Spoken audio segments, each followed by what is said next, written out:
स्टँडअपचा विचार मी आयुष्यात कधी केलाच नव्हता आणि थोडा इंट्रोवर्ट आहे. म्हणजे जर तुम्ही बिग बॉस पण पाहिलं असेल तुम्हाला कळलं असेल की पहिल्या 2-3 आठवड्यात मी जास्त बोलायचो नाही.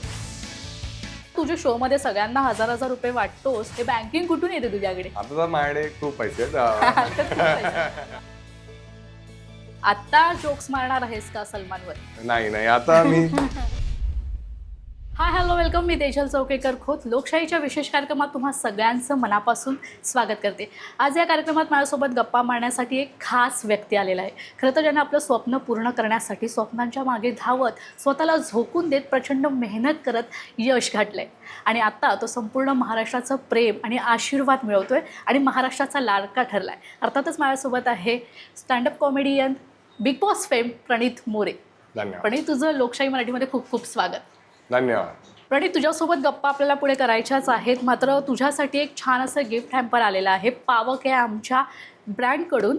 खरं तर पावक हे एक ऑर्गॅनिक म्हणजे आरोग्यदायी असं गूळ आहे आणि मुंबईपासून या ब्रँडची सुरुवात झाली आहे. आरोग्यदायी आणि कोणत्याही रासायनिक पद्धत ह्याच्यामध्ये वापरलेली नाही आहे. भेसळमुक्त असं हे पावकचं ब्रँड आहे आणि हे सगळंच पावक ग्राहकांना देखील देत असतं आणि तुझ्यासाठी देखील एक छान असं आरोग्यदायी पावकचं गूळ आहे. खरं तर आपल्या महाराष्ट्रामध्ये गुळाचा वापर खूप केला जातो, पुरणपोळीकरता, मोदकासाठी. हे आरोग्यदायी पावकचं गूळ तुझ्याकरता.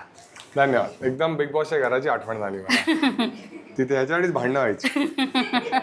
तर हे कोणी का जिंकसाठी. प्रणित, आपण प्रश्नांपासून सुरुवात करूया. खरं तर माझा पहिला प्रश्न असा आहे की आता इंस्टाग्राम ओपन केलं की प्रणितचे वेगवेगळे रील्स आम्हाला पाहायला मिळतात, त्याचे वेगवेगळे मुवमेंट जे पॅप्स कॅच करतात ते सगळे आम्हाला पाहायला मिळतात आणि हे सगळं जे फेम आहे किती एन्जॉय करतोयस? हा, म्हणजे खूप आनंद होतो. ऑब्व्हियसली बिग बॉसच्या आधी पण आम्ही शोज करायचो तेव्हा पण लोक यायचे. पण बिग बॉस नंतर ती जी प्रसिद्धी होती ती एकदम 10x झाली आहे. आता कुठेही गेलं की लोक ओळखतात, फोटोज काढायला येतात आणि त्यांची जी एक्साइटमेंट आहे ती पण आता खूप वाढली आहे. तर पाहून खूप छान वाटतं. कारण ऑब्व्हियसली जेव्हा 7-8 वर्षापूर्वी मी स्टँडअप सुरू केलं होतं तेव्हा नेहमी वाटायचं की थोड्याफार लोकांनी जरी ओळखलं, प्रेम दिलं तर खूप छान वाटेल. पण त्याच्याच जागी आता इतक्या लोकांचं प्रेम मिळतंय, त्यामुळे ते पाहून खूप खूप छान वाटतं. प्रणित, अख्खं महाराष्ट्र तुझ्या मागे आहे आणि तुझ्यावर प्रेम करते. बरं, मला आता तुला हे विचारायचं की आता मी तुझी ओळख करून देताना म्हटलं की तू स्वप्नांच्या मागे धावत झोपून प्रचंड मेहनत करत इथपर्यंत तुझं ध्येय गाठलेलं आहेस. आता स्वतःला मागे वळून पाहताना काय म्हणशील, म्हणजे काय सांगशील, कसं वाटतंय? कारण तो संपूर्ण जो प्रवास आहे तो तुझ्या डोळ्यासमोरून आता गेला असेल. कधी असं वाटलं होतं की बिग बॉसमध्ये आपलं एंट्री होईल आणि ते पण हिंदी बिग बॉसमध्ये? हा, म्हणजे मी माझा प्रवास बघतो तेव्हा असं वाटतं की हा कुठून आपण सुरू केलं होतं आणि आपण कुठपर्यंत आलोय. आणि जसं मी बिग बॉसमध्ये पण सांगितलेलं एकदा माझ्या जर्नीमध्ये की मला कधी वाटलं नव्हतं की आपण इथपर्यंत पोहोचू. पण आता मी जेव्हा त्या गोष्टी पाहतो, जे स्ट्रगल मी केलं होतं ते पाहतो, तेव्हा मला वाटतं की ठीक आहे, प्रत्येक गोष्ट आयुष्यात चांगल्यासाठीच होते आणि त्यामुळेच मी अजूनही ग्राउंडेड आहे. कारण त्या सगळ्या गोष्टी मी पाहिल्या, ते सगळं स्ट्रगल मी पाहिलंय आणि कळतं की बाकीच्या लोकांना कसं वाटतं. त्यामुळे चांगलं वाटतं. पण हा बिग बॉसचा विचार मी कधी केला नव्हता आणि असा मराठी हिंदी कोणत्याच बिग बॉसचा विचार मी केला नव्हता. पण जेव्हा ऑफर आली ॲक्च्युली तेव्हा असं वाटलं की काही थट्टामस्करी होते. पण नंतर जेव्हा कळलं की हा एकदम जेन्युइनली होतं आणि झालेलं सिलेक्शन, तेव्हा असं वाटलं की हा काहीतरी चांगल्याची सुरुवात होते आणि ती एक सुरुवात होती. बरं, तर स्टँडअप कॉमेडीचा जो तू शो सुरू केला होतास, पहिला शो, तो आठवतोय का? कुठे केला होतास, कसा केला होतास, त्यासाठी कसा बॅकअप होता, कसा तुझा तो निर्णय योग्य ठरला असं तुला जो विचार असतो तो सगळं आठवतोय का? म्हणजे तू जो निर्णय घेतलास तो आता योग्यच आहे? स्टँडअपचा विचार मी आयुष्यात कधी केलाच नव्हता आणि मी थोडा इंट्रोवर्ट आहे. म्हणजे जर तुम्ही बिग बॉस पण पाहिलं असेल तुम्हाला कळलं असेल की पहिल्या 2-3 आठवड्यात मी जास्त बोलायचो नाही. तर मी युजली थोडा टाइम घेतो बोलण्यासाठी, समजण्यासाठी लोकांना. तर स्टँडअप ॲक्च्युली मी एका क्लासमध्ये जायचो आणि तो डान्स क्लास होता आणि त्यांच्या एका पिकनिकमध्ये आमचे जे सर होते ते एकदा मला म्हणाले की तू खूप फनी आहेस, तू स्टँडअप ट्राय कर. आणि त्यांनी मला खूप मोटिवेट केलं. तेव्हा मी पहिल्यांदा परफॉर्म केलं. आमचे सगळे मित्र होते, त्यांच्यात मी परफॉर्म केलं आणि सगळ्यांना खूप आवडलं. तर मला असं वाटलं की ही गोष्ट खूप चांगली मी करू शकतो आणि त्याच्यानंतर मी डिसाईड केलं की मी स्टँडअप कधीतरी ट्राय करेन. आणि मग मी त्यानंतर स्वतःची स्क्रिप्ट लिहिली आणि मग मी पहिल्यांदा स्टँडअप ट्राय केलं आणि ते चांगलं गेलं आणि तिथून माझा प्रवास सुरू झाला. मात्र यासाठी घरच्यांचा किती पाठिंबा होता? आईवडिलांना वाटलं हे योग्य? हा, म्हणजे आई बाबा नेहमी सपोर्टिव्ह होते. म्हणजे आयुष्यात काही मी केलंय, जे पण करिअर चॉईसेस पण होते की त्याच्यासाठी पण ते नेहमी सपोर्टिव्ह होते. जेव्हा मी त्यांना सांगितलं मी स्टँडअप करतोय त्याच्यात पण त्याचा नेहमी पाठिंबा होता. कारण स्टँडअप अशी एक फील्ड आहे ज्याच्यात तुम्हाला जॉब सोडायची गरज नाही आहे. मी 10 to 7 जॉब करायचो आणि संध्याकाळी शोज व्हायचे, त्याच्यात मी स्टँडअप करायचो. कारण इनिशियल टाइममध्ये त्याच्यात पैसे नव्हते. तर मग मला वाटायचं की हा ठीक आहे, ॲज अ हॉबी म्हणून आपण करू. कधी मी हा विचार नव्हता केला की कधी फुल टाइम करू शकतो किंवा करायला मिळेल. पण हा, जेव्हा ती संधी आली जॉबही करायचास? हा, आधी मी जॉब करायचो. मी आधी कार सेल्समध्ये होतो. मी आधी गाड्या विकायचो. मग त्याच्यानंतर MBA केलं. मग त्यानंतर मी रेडिओमध्ये काम करायचो. त्याच्या आधी इन्शुरन्समध्ये काम करत तो बरेच घाटघटका पाणी. येस येस, म्हणजे तुझा प्रवास खरं तर खूपच खडतर आहे. म्हणजे ह्या प्रवासात तुला कधी असं वाटलं की तू कधी हतबल झालायस की आपण हे सगळे शोज करतोय, कधीतरी चालतात कधी नाही चालत, कधी हे जो तू ट्रॅकवर चाललायस तो ट्रॅक अगदीच योग्य आहे, कधीतरी असा अपयश नेहमीच येत असतं की अपयशाशिवाय यश मिळत नाही, कधी असं वाटलं की नको आता थांबूया? असं थांबूया असं वाटलं नव्हतं, पण हा कधी कधी हा प्रवास खूप अवघड होता. कारण जसं 2-3 वर्ष मी स्टँडअप केलं, 17-18 मध्ये सुरू केलं, 19-20 पर्यंत काहीच होत नव्हतं त्याच्यात. म्हणजे की आम्ही कॉन्टेंट बनवत होतो पण अशी काही मोठी संधी मिळत नव्हती. आणि मग तेव्हाच लॉकडाऊन वगैरे पण आला आणि त्याच्यानंतर परत असं झालं की बरेचसे व्हेन्यूज बंद झाले, त्यामुळे शोज मिळणंच बंद झालं. तेव्हा असं वाटत होतं की हे कुठे जाईल की नाही जाईल. तर त्यामुळे असे विचार यायचे, कारण माझ्यावर ज्यांनी स्टार्ट केलेलं त्या सगळ्यांनी व्हिडिओज टाकले होते, मी तरी व्हिडिओ टाकला नव्हता. खरं तर तू हा सगळा प्रवास सांगितलास, आता बिग बॉस हा तुझ्यासाठी खरं तर टर्निंग पॉईंट ठरला असं म्हणायला हरकत नाही. कसा होता एकंदरीत बिग बॉसच्या घरातला अनुभव, कसा होता तो बिग बॉसमधला माहोल तुझ्याकरता? ऍक्च्युली एकदमच वेगळा होता. म्हणजे जसं आपल्या घरात आपण राहतो, ॲटलिस्ट माझ्या घरी तर असं आहे की सगळे एकदम चिल असतात, सगळे म्हणजे एकदम थट्टा मस्करी करतात आणि माझे मित्र पण तसेच आहेत. त्यामुळे जेव्हा मी या घरात गेलेलो मला असं वाटलं की सगळे तसेच असतील, पण म्हणजे मी कधी शो पाहिला नव्हता त्यामुळे मला माहित नव्हतं की काय काय गोष्टी होतात. तिथे गेल्यावर मी पाहिलं की म्हणजे डाळीसाठी भांडण होत आहे, गुळासाठी भांडण होत आहे. तर पहिले 1-2 आठवडे खूप अवघड वाटायचं की इकडे मी बिलॉंग नाही करत आहे. पण हळूहळू मला कळायला लागलं की काय काय गोष्टी आहेत, काय काय गोष्टी मी समजू शकतो, बोलू शकतो. मग नंतर मी तो शो सुरू केला, तो शो चांगला जायला लागला. मग घरच्यांना एकदम एक्साइटमेंट होती, मी आठवड्यात काय परफॉर्म करणार आहे. आणि मग हळूहळू कळायला लागल्या गोष्टी, मग मी माझे पॉईंट ऑफ व्ह्यू ठेवायला लागलो. त्याच्यानंतर मग मजा यायला लागली. पण जेव्हा सुरुवातीच्या दिवशी तू शांत असायचास तेव्हा तुला असं वाटायचं की तुला कुठेतरी कॉर्नर केलं जातंय? असं कॉर्नर करण्यासारखी गोष्ट नव्हती. जसं जर तुम्हीच नाही बोलले तर ते तुमच्यासाठी काय बोलणार. बरोबर. आणि जेव्हा एवढे 17-18 लोक एकाच घरात राहतात तर प्रत्येक जण आपापली स्टोरी सांगत असतो. आता त्याच्यात मी असं आहे की मला असं वाटायचं की ठीक आहे, माझी वेळ येईल तेव्हा मी बोलेन, पण ती वेळ येत नाही, तुम्हाला ती वेळ आणावी लागते. आणि हे मला कळायला थोडा टाइम लागला. आणि इनिशियली काय की तुमचे मित्र वगैरे नसतात, आणि मीच एक होतो जो स्टँडअप कम्युनिटी मधून होतो, बाकी बरेचसे ऍक्टिंग मधून होते किंवा कॉन्टेंट क्रिएटर्स होते, ते आपापसात ओळखायचे. त्यामुळे त्यांची थोडी मैत्री लवकर झाली, माझी मैत्री व्हायला वेळ लागला.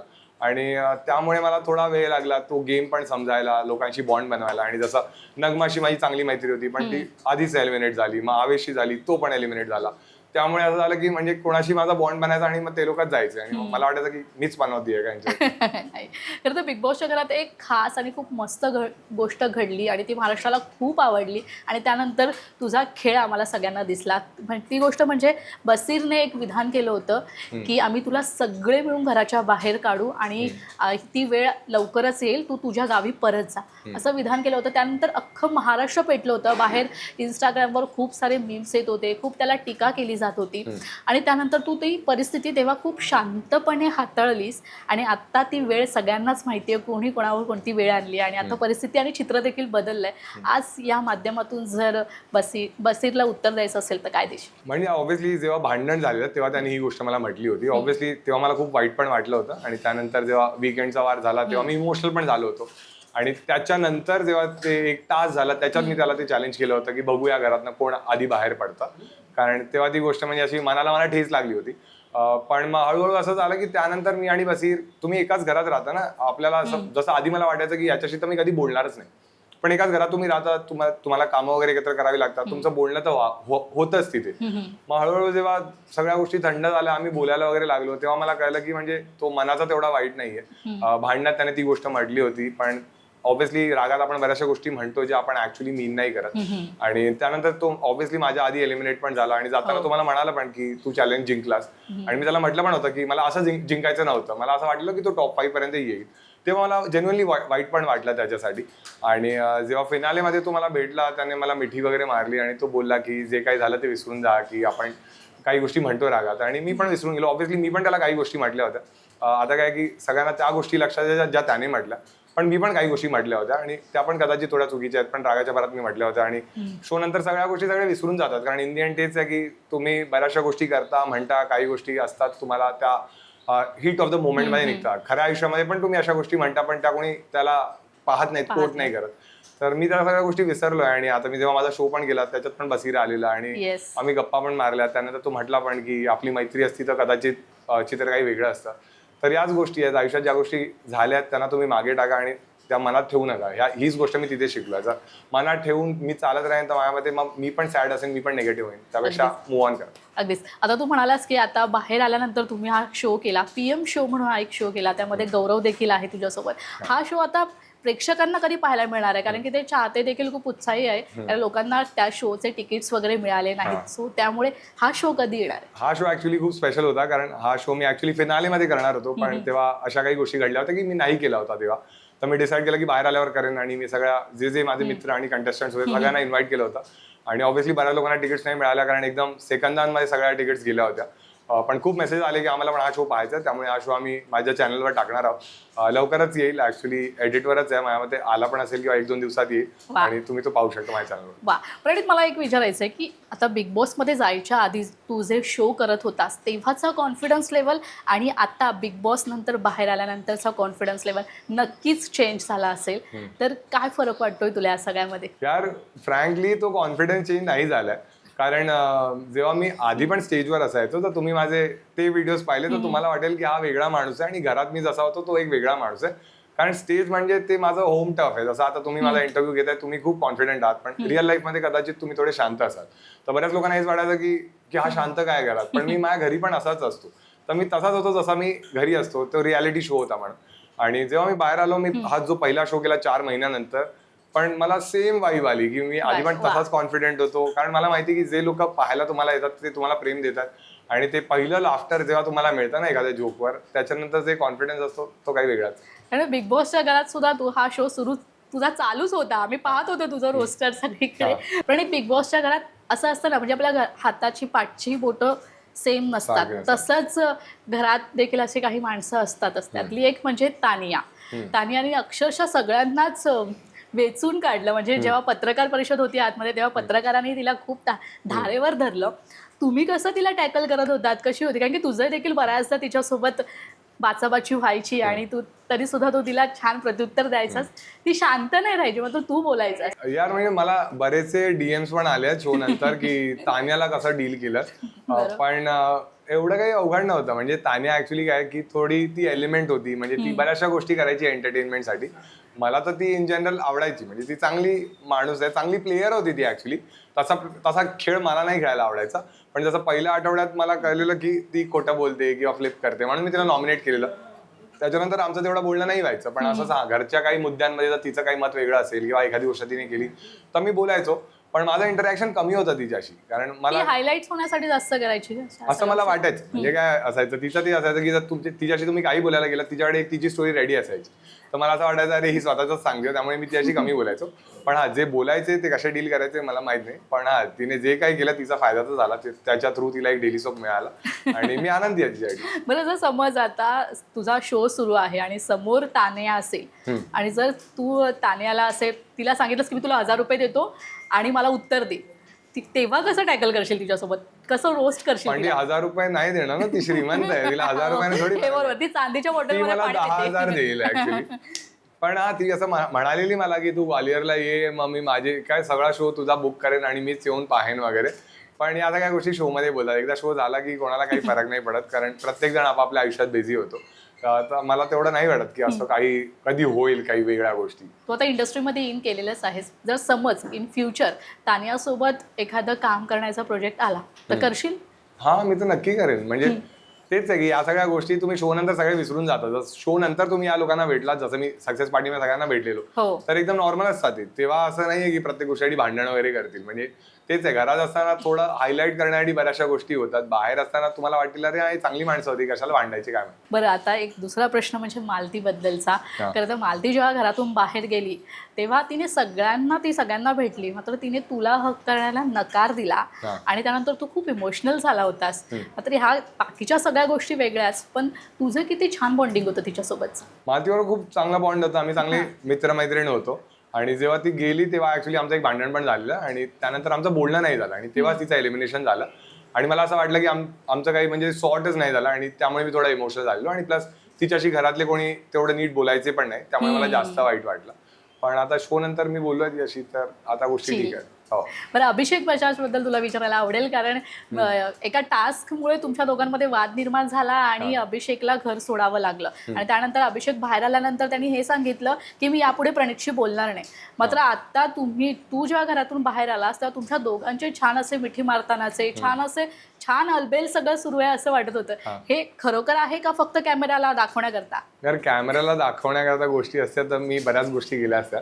आताही मला असं वाटतं की हे नेहमी पॅप्स कुठून येतात, पण मी कधी कोणाला बोलवतही नाही आणि मला माहित पण नाही त्या गोष्टी कशा वर्क करतात. पण जेव्हा घरात असताना ती पॉवर मला मिळालेली की एकालाच मी वाचवू शकतो आणि मी अश्नूरला वाचवलेलं, तेव्हा बऱ्याच जणांना वाटत होतं की मी अभिषेकला वाचवावं किंवा वाचवलं असतं, तर कारण आम्ही जास्त चांगले मित्र होतो. पण ऑब्व्हियसली माझं रिझन मी तेव्हा पण सांगितलं, आता पण सेम आहे की मी व्हॅल्यूच्या हिशोबाने मला वाटलं की अश्नूरच्या व्हॅल्यूज बेटर होत्या, बजाजच्या पण व्हॅल्यूज होत्या, पण अश्नूर थोडी जास्त योग्य वाटली मला म्हणून मी तिला वाचवलेलं. पण त्यानंतर ऑब्व्हियसली बजाजला वाईट वाटलं, कारण एवढ्या मोठ्या शो मध्ये तुमची जर्नी जेव्हा संपते तेव्हा तुम्हाला वाईट तर वाटतं आणि प्लस जेव्हा कारणीभूत तुमचा मित्र असतो पार्शली किंवा अनपार्शली जे काही आहे तर त्याला वाईट वाटेल आणि त्यामुळे काही गोष्टी त्याने म्हटल्या असतील. एक्झॅक्टली त्याने काय काय गोष्टी म्हटल्यात मला माहित नाही आणि मला त्या फरक पण नाही पडत, कारण मी त्याला नेहमी मित्र मानला आणि त्याने पण मानलेलं मला आणि कदाचित म्हणून त्याला जास्त वाईट वाटलं. मग जेव्हा शो संपला तेव्हा आम्ही बोललो, त्याला थोडं वाईट वाटलं होतं म्हणून मी त्याला मेसेज केला आणि त्याला म्हटलं की आपण भेटू आणि बोलू. मग आम्ही भेटलो आणि आम्ही बोललो आणि मग सगळ्या गोष्टी, काही मिसअंडरस्टँडिंग होत्या त्या क्लिअर झाल्या आणि म्हणून त्यानंतर आम्ही मिठी वगैरे मारली आणि ते फोटोज व्हायरल झाले आणि लोकांना वाटतात की आता सगळं समजेल. पण हे खूप छान व्हायरल झालं आणि खूप म्हणजे छान पद्धतीने हायलाईट करण्यात आलं, बाकी काही नाही. बरं, मला आता तुला असं विचारायचं की आता याआधी तुझ्या शो मध्ये सलमान खानवरती खूप सारे जोक्स मारलेस, आता जोक्स मारणार आहेस का सलमानवर? नाही आता मी म्हणजे काय असतं की ऍक्च्युली ते सगळे जोक्स असे होते की तेव्हा आम्ही सेगमेंट्स करायचो शो मध्ये, ठीक आहे. जसे तुमचे न्यूज मध्ये पण सेगमेंट्स असतात, तर एका शो मध्ये मी क्राऊड वर्क करतो, एका शो मध्ये आम्ही फक्त स्टोरीज करतो आणि एका शो मध्ये आम्ही टॉपिकल करतो, जे ट्रेंडिंग न्यूज असतात त्याच्यावर करतो. तर त्याच्या थ्रू बऱ्याचशा सेलिब्रिटीजवर, क्रिकेटर्सवर आम्ही जोक करायचो. आता तेव्हा मला कधी माहिती नव्हतं की मी एवढा फेमस होईन आणि मी अशा शो मध्ये जाईन ज्याच्यात तेच होस्ट आहेत. तर ऑब्व्हियसली काही गोष्टी त्यांना नाही आवडल्या आणि बऱ्याच सेलिब्रिटीजना नाही आवडल्या. तर मी नेहमी स्टँडअप करताना आमचं ध्येय असतं की लोकांना एंटरटेन करायचं, लोकांना हसवायचं, हे कधी नसतं की कोणाला हर्ट झालं पाहिजे. तर तेव्हा आम्हाला कळलं की आम्ही युजली थोडे कॉशियस असतो, जसं की मी मोस्टली कधी पॉलिटिकल नाही करत किंवा रिलिजियस जोक्स नाही करत, पण या सगळ्या गोष्टींनी पण आम्हाला कळलं की काही लोकांना वाईट वाटतंय. तर आता जेव्हा मी बाहेर आलोय तेव्हा ऑब्व्हियसली आम्ही थोडे अजून कॉशियस असू जोक्स करताना, कारण आमचं पॉईंट हाच आहे की लोकांनी एंटरटेन झालं पाहिजे. खरंच, कारण बॉलिवूडचे सगळेच कलाकार मे बी पिक्चरच्या प्रमोशन करता म्हणा किंवा हिंदी बिग बॉस म्हणून गेस्ट म्हणून येतच होते आणि ते सगळे तुलाच प्रश्न विचारायचे की आता आमच्यावर काही जोक्स मारणार आहेस का किंवा काही मारलायस का. किती छान पद्धतीने हायलाइट्स पण होत होताच, पण फिलिंग काय होत होती की आपल्याला ध्यानीवानी नसेल की आपलं हे चित्र आपल्यासमोर कधीतरी उभं असेल. हा, म्हणजे जेव्हा ते यायचे एका पॉईंट नंतर मला कळलं की आता जे पण येणार आहेत, कारण मला माहिती होतं ना मी कोणाकोणावर जोक्स मारले, तर ते आल्यावर मला कळायचं की ह्याच्यावर पण मारले. पण एकदा जसं की टोनी कक्कड आलेला आणि नेहा कक्कड, तेव्हा मला वाटलं की मी यांच्यावर नाही मारलाय, तर म्हणाला की नाही आपे नाही माराय, पण नंतर मला आठवलं हो यांच्यावर पण मारलंय मी. तर कदाचित त्यांना घरी गेल्यावर कळलं. बरं, सलमानने एक छान असा सल्ला तुला दिला जाता की आता कोणताही शो तू फ्रीमध्ये करू नकोस. एखाद्या अनुभवी व्यक्तीचा हा जेव्हा सल्ला आपल्याला मिळतो तेव्हा खूप छान वाटतं. कधी केला होतास असा फ्रीमध्ये शो आणि काय असा पुढे काय असं त्यातून काय घेतलंयस तू? हा, म्हणजे तेच आहे की जेव्हा मी शो मध्ये आलो होतो तेव्हा एक वेगळी इमेज होती आणि मला खूप आवडलं की शोच्या एंड पर्यंत सलमान सरांना, म्हणजे मी इतकं आवडलो की त्यांनी स्वतः म्हटलं की हा शो तू कधी फ्रीमध्ये करू नकोस. आणि बरेचदा असं होतं की काही गोष्टी असतात, मी पास्टमध्ये जेव्हा तुमचे स्ट्रगलिंग डेज होते तेव्हा मी शोज फ्रीमध्ये केले आहेत किंवा कमी अमाऊंटमध्ये केले आहेत, पण आता जेव्हा थोडी ब्रँड व्हॅल्यू बनली आहे, लोकांना एवढं आवडलंय का, त्यामुळे ऑब्व्हियसली की आता तर फ्री नाही करत. बरं, आता तू फेमस झालेलाच आहेस, मात्र पॅप्स जे आहेत ते आता तुझे प्रत्येक मुवमेंट कॅच करत असतात. तू आता सिद्धिविनायकला गेला होतास तेव्हा तुझे चाहते देखील तुझ्या मागे होते, फोटो काढण्यासाठी खूप उत्साही होते. हे सगळं जेव्हा सत्यात उतरलंय, हे स्वप्न वाटतंय का तुला? असं वाटतं का हे स्वप्न आहे काही? हा, म्हणजे असं वेगळं वाटतं की म्हणजे एवढे लोक ओळखतायत आणि गर्दी वगैरे करतात, मग ते तसा सिद्धिविनायकाचं कॉप्स वगैरे त्यांना बाजूला करतायत. आणि मेन प्रॉब्लेम ते होतं जेव्हा पॅप्स येतात तर मग ते पोज करायला सांगतात, मला ते येत नाही, मग मी खिशात हात टाकून उभा राहतो. तर हा, पण चांगलं वाटतं की हा एवढे लोक ओळखतात. बरं, आता तू तुझी बकेट लिस्ट टिक करत चाललेलाच आहेस, मात्र यापुढची तुझी बकेट लिस्ट कुठली प्रायोरिटीने तुला पूर्ण करायची आहे, ज्याला तुला टिक करायचं? असा मी विचार नाही केलाय, पण मला असं वाटतं की जसं की मराठी स्टँडअपसाठी मी नेहमी असा विचार केला की याला कुठेतरी वर घेऊन जायचं आहे आणि म्हणूनच आम्ही असा महाराष्ट्र दौरा केला खूप मोठा. तर त्याच्यानंतर आता एक मुंबईमध्ये एक डोम थिएटर आहे जे 25,000 सीटर आहे आणि खूप कमी कमेडियन जे आहेत जे तिथे परफॉर्म करतात, कारण एवढे तिकीट्स पण विकावे लागतात. तर माझं असं मन आहे की मी तिथे एक मराठी स्टँडअपचा शो करावा आणि तो शो सोल्ड आउट व्हावा. नक्कीच तुझी ही इच्छा पूर्ण होईल. तुला लोकशाहीकडून खूप खूप शुभेच्छा याकरता. मात्र आता मराठी बिग बॉस येते आणि आता या मराठी बिग बॉसमध्ये आता यामध्ये रितेश सर तर आहेतच, होस्ट करतायत, मात्र कंटेस्टंट जे आहेत ते गुलदस्त्यात आहेत. अजून कोण कंटेस्टंट आहे ते आपल्याला माहिती नाही. पण तुला कोणाला पाहायला आवडेल, इन्फ्लुएन्सरमधून किंवा मराठी कलाकारांमधून तुला त्या बिग बॉसच्या घरात कोण पाहायला आवडेल? किंवा जर समजा तुला वाईल्ड कार्ड एंट्री म्हणून जर बोलवलं तर जाशील का? आता जेवढं 4 महिने मी आत राहिलोय आणि मी खूप काही भोगलंय, तर सध्या असं मन नाही माझं पुन्हा जाण्याचं. पण बघूया, अजून मी असा काही विचार नाही केलाय. पण हा, जर कोणत्या सेलिब्रिटीजना आत मला पाहायचं असेल तर जे माझे मित्र आहेत त्यांनाच पाहायला मला आवडेल. जसं की हर्ष राणे माझा चांगला मित्र आहे, सरफरे माझा चांगला मित्र आहे, यशस्वी राव आहे, समीक्षा टक्के आहेत. हे लोक जर आत गेले तर मला त्यांना पाहायला आवडेल. आता तुझ्यासोबत या सगळ्या गप्पा झाल्यास, मात्र मला ना तुझे सुरुवातीचे काही दिवस विचारायचं होतं. सुरुवातीचे दिवस कसे होते? अगदीच म्हणजे शो सुरू करण्यापासूनच्या सगळा जो बॅकअप होता तो कसा निर्माण केलास? आणि आता तुझ्या शोमध्ये सगळ्यांना हजार रुपये वाटतोस, हे बँकिंग कुठून येते तुझ्याकडे? आता तर माझ्याकडे खूप पैसे आहेत. स्ट्रगल स्टोरी आता संपली आहे माझी. पण नाही, हा आधी खूप अवघड होतं, कारण जेव्हा स्टँडअप सुरू केलेलं तर बऱ्याच लोकांना माहित नसतं स्टँडअप कसं सुरू करतात. तर एक ओपन माईकचा कॉन्सेप्ट असतो ज्याच्यात तुम्हाला जाऊन रेजिस्टर करावं लागतं आणि जर तुम्हाला परफॉर्म करायचंय तर एका मित्राला तुम्हाला किंवा मैत्रिणीला किंवा घरच्यांना ऑडियन्स मेंबर म्हणून घेऊन जावं लागतं, कारण सगळेच नवीन असतात त्याच्यात. तर सगळे 10 परफॉर्मर आणि 10 त्यांची ऑडियन्स, आणि मग त्यासमोर तुम्ही परफॉर्म करा. आणि परफॉर्म करण्यासाठी तुम्हाला 200-300 रुपये द्यावे लागतात.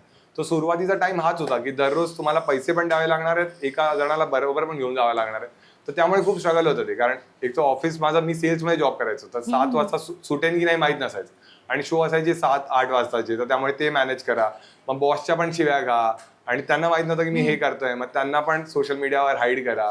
तर या सगळ्या गोष्टी खूप टाइम पर्यंत चालल्या. त्याच्यानंतर मी जॉब असा घेतलेला की रेडिओमध्ये मला वाटलेलं की क्रिएटिव्ह काम आहे, कदाचित मला हेल्प होईल त्याने. पण उलट तिथे गेल्यावर अजून वाढलं ते. त्यांना असं वाटायचं की मी 10 लोकांसाठी का परफॉर्म करतोय, कारण त्यांना असं वाटायचं की त्यांचा ब्रँड मोठा आहे आणि त्यांना वाटायचं की त्यांच्या ब्रँडमुळे माझा फायदा होतोय. त्यामुळे मग तिथे पण मला खूप म्हणजे प्रॉब्लेम्स यायचे की मी हे करू तरी कसं. मग ते बॅलन्स फिगर आउट करायलाच मला 2-3 वर्ष लागली, आणि त्यामुळे असं झालं की सॅलरीमध्ये ग्रोथ नाही मिळाली, आणि प्लस स्टँडअप मधून तर पैसे येतच नव्हते, तिथे जात होते. त्यामुळे असं वाटायचं की कधी होईल का. पण ठीक आहे, ते झालं शेवटी. मला आता एक असा जिव्हाळ्याचा प्रश्न, गमतीशीर प्रश्न, असा गमती म्हणून घे. आता बिग बॉसच्या घरात जायच्या आधी आणि बिग बॉसच्या घरातून बाहेर आल्यानंतर किती मुलींचे डीएम्स येतात तुला, मेसेजेस येतात? हा, डीएम्स तर येतात तसे, हे तर खरंच आहे. पण मला असं वाटायचं नाही की एवढे डीएम्स येतील. आता काल तर एक मेल वगैरे पण आलेला, आणि काही इंटरेस्टिंग असं तू शेअर करू त्या मुलीने तर फुल पत्रिका पण की माझी हे आहे 96 कोळी मराठा. वाव, म्हणजे तुला बायोडेटा येतोय लग्नाचा? हो, आई खुश झाली, म्हणाली आपल्याच गावची आहे. तर असे येतात मेसेजेस वगैरे. पण मला असं वाटतं की म्हणजे मी शो मध्ये विचार करत नाही, मी नाही विचार करत. हा, अरे मला असं वाटतं मी आईशीच बोलतोय. नाही म्हणजे माझी थिंकिंग ही आहे, तू रोस्ट केलंस मला. अरे माझी थिंकिंग ही होती की जसं जिथे मी काम करतो तिथे तुम्ही खराब नका करू. म्हणून मी शो मध्ये पण कधी विचार नव्हता केला की मी असं काही लव्ह अँगल खेळ. आणि म्हणून मी जेव्हा ती रील पण पाहिली, मी असं होतं की अरे हे काय करतात. आणि बाहेर आल्यावर पण मला असं वाटतं की ठीक आहे, या सगळ्या गोष्टी कामापुरत्या ज्या आहेत त्या ठीक आहेत, कारण जे लोक मला कामासाठी पसंत करतात त्यांच्यावर मला हे लव्ह अँगलवाल्या गोष्टी नाही करायच्या. म्हणजे प्रणित आता लग्नाचा विचार नाही करत आहे आणि कुठलाच विचार करत नाही. तो आता फक्त कामात झोकून देणार आहे. तुझ्या पुढील वाटचालीसाठी तुला खूप खूप शुभेच्छा. तू इथे आलास त्यासाठी खूप खूप धन्यवाद. धन्यवाद. तर लोकशाहीच्या विशेष कार्यक्रमात वेळ झाली इथेच थांबायची. पुन्हा भेटूया नवीन कलाकारांसहित. तोपर्यंत तुम्ही कुठेही जाऊ नका, पाहत रहा लोकशाही मराठी.